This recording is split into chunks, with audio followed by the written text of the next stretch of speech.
Good afternoon. Welcome once again to the Athens Weekly Update with the Mayor. I hope everyone's doing well out there today and for the remainder of the week, because as Kyle is about to tell you, things are really forecasting or trending to be nice for the next several days. Weather-wise, I was just out getting a quick bite to eat, and I can attest that it is really nice outside today. So Kyle, take it away with the 7-day outlook.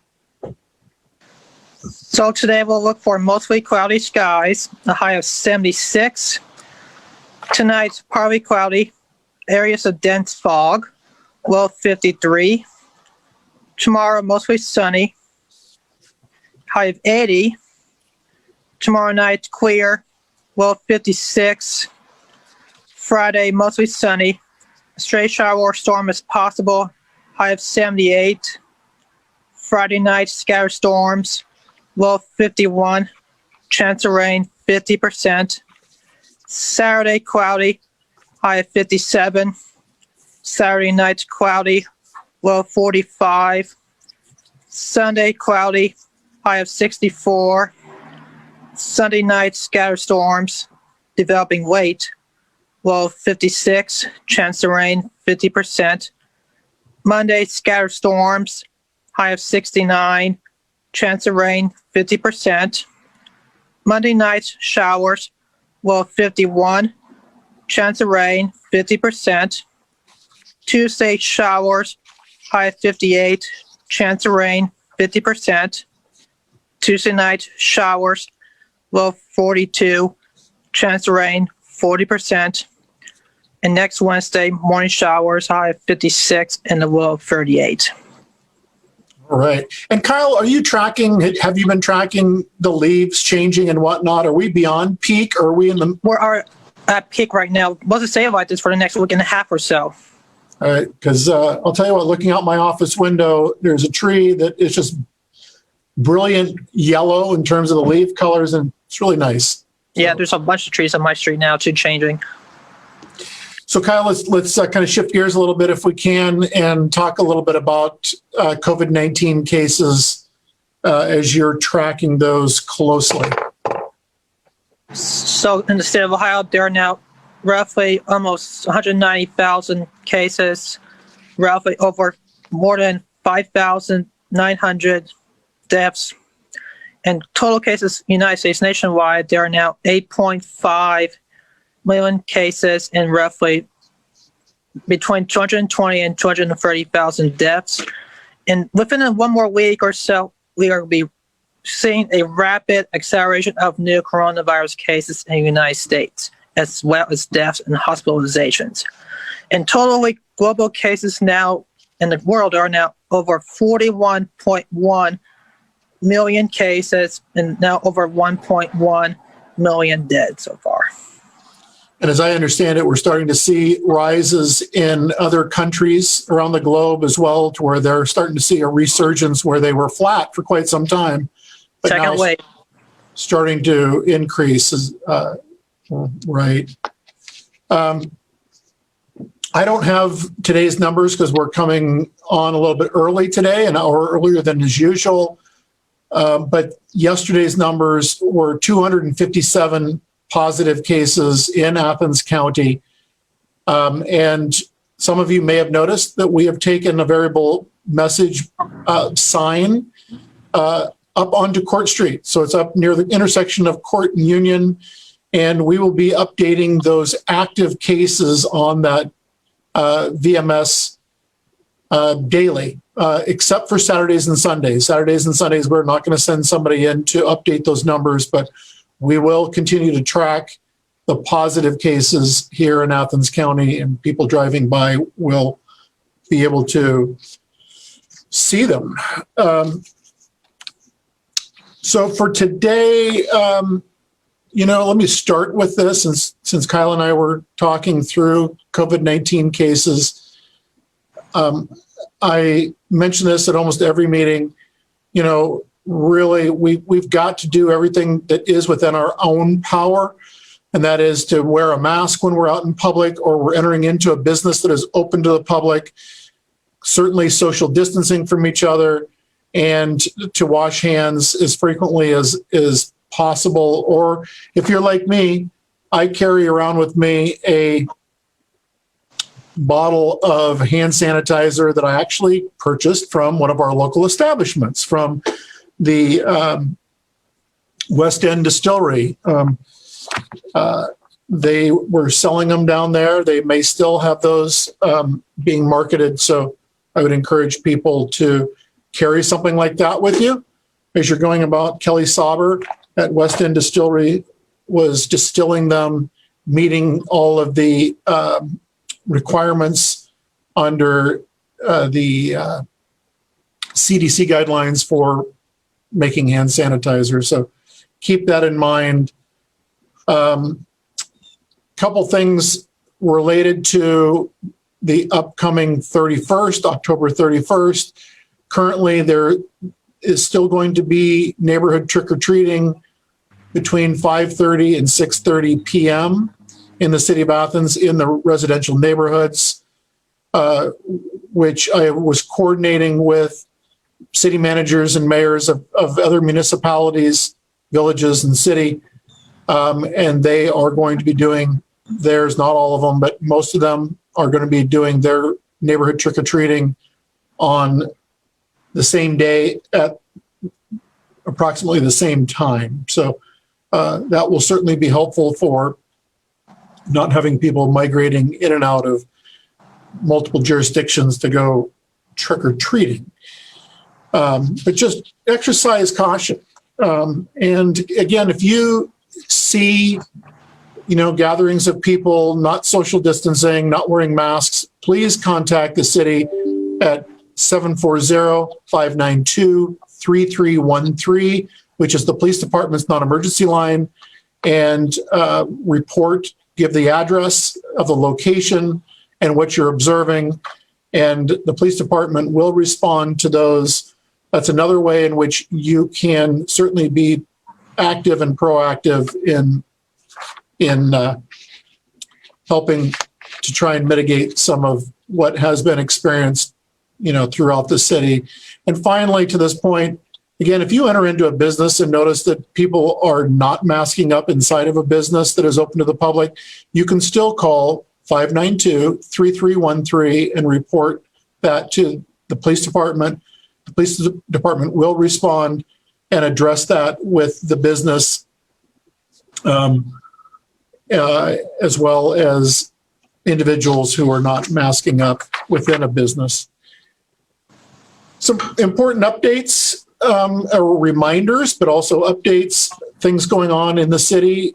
The city there is still money at the Hocking Athens Perry Community Action for the rent/mortgage relief fund, to where we granted HACAP $25,000 for rent and mortgage relief that they are administering.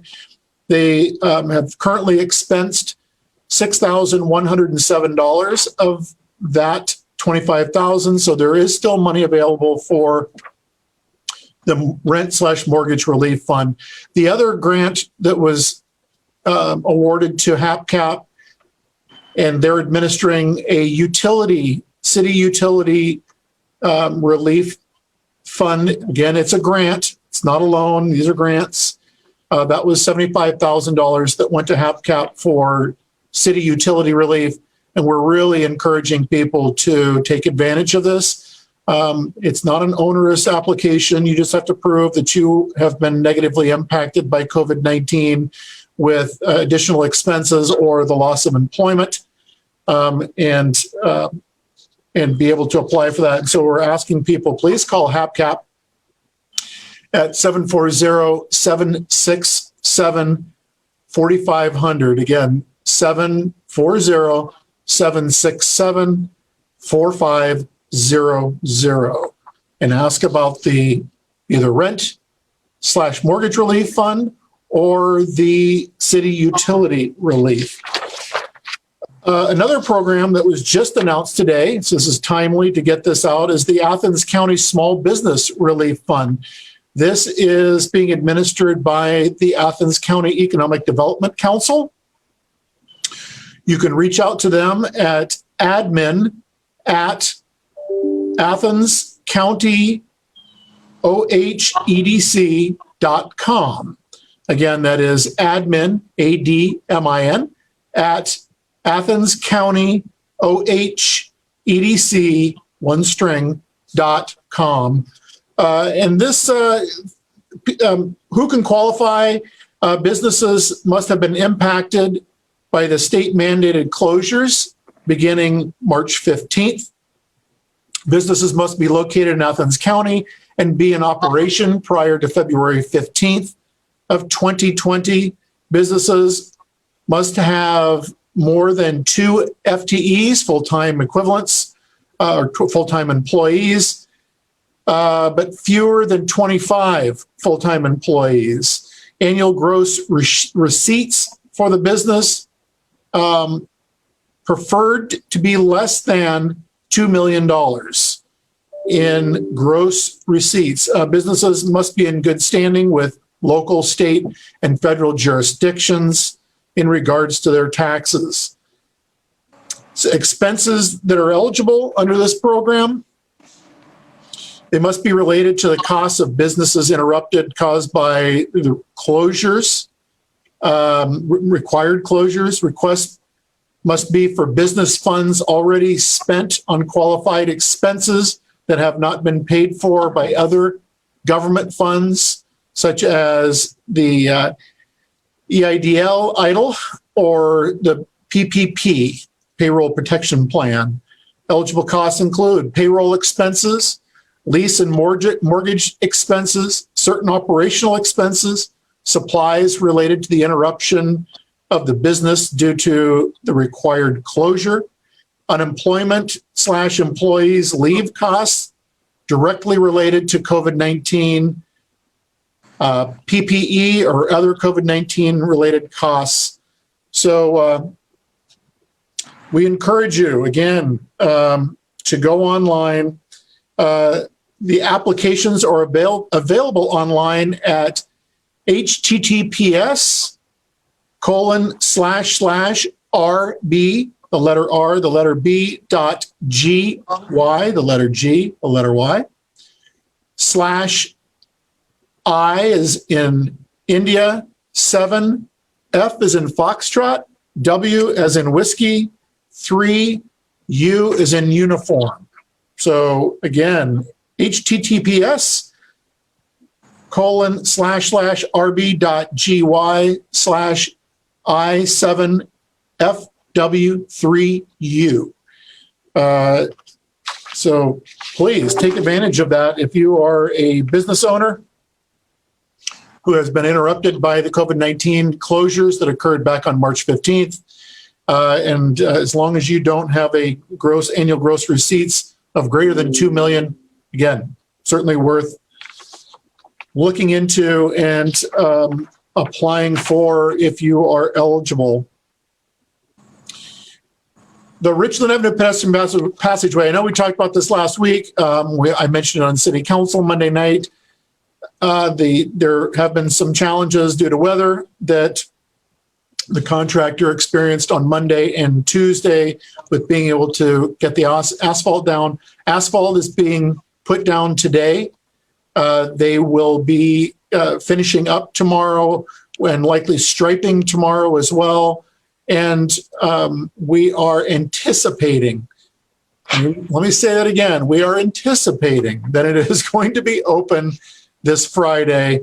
There is some final work that will be done Monday to where they will have to have some flaggers flagging traffic on Richland Avenue on Monday to do their final cleanup in that area, or at least get a lot of that done, and finally get the Richland Avenue Pedestrian Passageway, Richland Roadway open by the end of this week. At least we're anticipating it. So there's the update on that. Columbia Gas is still doing work down on Stimson Avenue. They were working on Palmer Street this week. Looks like Palmer Street is expected to be closed to traffic between Stimson and the Hocking Valley Bank parking lot on Thursday, October 22nd, tomorrow from 8 to 5 p.m. If you have any questions related to this Columbia Gas project that's going on Stimson Avenue, please reach out to Columbia Gas, their public affairs individual at 614-309-7576. Again, 614-309-7576. North Court Street will be closed. It's closed today and tomorrow. It'll be closed for water line replacement on the north block. That will be between Rose Alley and Carpenter. So keep that in mind. And there will be local traffic open between State and Rose Alley. So that will be going on. Brick restoration work on that project, that will be taking place at a later date. They will be putting in the crushed limestone fill and then coming back around to replace the bricks that have been pulled up for that project. Some upcoming boards and commission meetings that are on the near horizon. Disabilities Commission will be tonight at 5 p.m. virtually. So we encourage you to go to the city's website and check out how to attend that meeting if you're interested virtually. Arts, Parks, and Rec Advisory Board meeting is tomorrow evening at 5:30 p.m. Again, that's open to the public. And the Affordable Housing Commission, it will be October 23rd at noon. So those will all be broadcast live and then on our regular rotation on the government channel for those wanting to watch. And I would encourage people who might be interested and not willing to venture out. We did a remote at the Richland Avenue Pedestrian Passageway. I'm sure that it's still cycling out there, so you can certainly jump on the Athens weekly update with the mayor and see that. Big thank you to Ryan Schwarzkopf, who was great in helping broadcast that out. And of course, Scott Thompson for always doing a great job, the government channel, getting timely content out to the public, whether it's boards and commission meetings, city council, even forums for elected officials, and this programming. So again, as usual, thank you to the government channel. And one last thing, we are less than 2 weeks away from the election. I voted early voting, went through early voting yesterday. So I would encourage you to take advantage of early voting if you choose to. I have always been a traditionalist and voted on the day, election day.